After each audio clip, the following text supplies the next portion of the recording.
Defunding versus refunding the police. What's your POV? I bet you've heard or watched many news reports about private citizen muggings and robberies that would have been much worse if the police hadn't stopped the criminals. In most cases, the police are applauded for doing their jobs, but in others, they are accused of police brutality or wrongly profiling innocent people. And other news reports talk about the victims or the wrongly accused fighting back with bare hands, knives, or guns. In most cases, they are considered heroes. But some reports accuse the victims of taking the law into their own hands, and follow-up stories say the victim or wrongly accused had to pay fines. Many current articles, videos, and media interviews explore this issue even further because America's point of view continues to shift. Have any of you witnessed in person events making this issue front and center? You might have been saved by a law enforcement officers, or maybe from the opposite point of view, you might have been a victim of police intimidation. And anyone listening whose career is in law enforcement encounters the issue every day. So let's trace its American evolution. America's frontier heritage gives us an appreciation for self-preservation and protection. Many TV and movie westerns or police series popular in the 50s, 60s, and 70s made us empathize with those using guns to battle the bad guys. Audiences cheered for sheriffs or police shooting the bad guys. And there's more. Clint Eastwood's Dirty Harry and Charles Bronson's Death Wish movies extolled those willing to take the law into their own hands.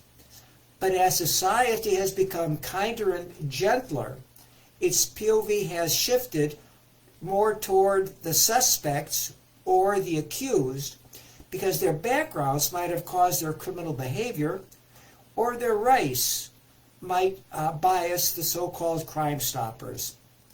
As an example, wouldn't you feel sorry for an unemployed single mother of 2 infants who stole a bottle of milk? Or wouldn't you side with a youth dragged from his car because he was driving late at night through the wrong neighborhood? So let's consider some legal precedents. Consider citizen's arrest. Citizen's arrest is an arrest made by a private citizen, in contrast to the typical arrest made by a police officer. Citizen's arrests are lawful in certain limited situations, such as when a private citizen personally witnesses a violent crime and then detains the perpetrator. But notice the phrase, in limited situations. Use be careful when confronting other people. And what about vigilante groups? The exact circumstances under which this type of arrest, also known as detention, can be made varies widely from state to state. Vigilantism is not legal in the United States. However, many Americans take it upon themselves to impose their own form of justice. But today you must be careful not to infringe on an alleged criminal's rights. Police video cams and surveillance cameras can reveal appalling violations. What they show might fuel the drive to defund or redirect the money to more socially acceptable programs. And how about civil disobedience? Civil disobedience is a refusal to obey an order from a civil authority or public non-violation of a legal prohibition. It can be an individual or corporate act. Those undertaking civil disobedience seek to understand and act on a higher law. And you don't need me to give examples. I imagine you already have them.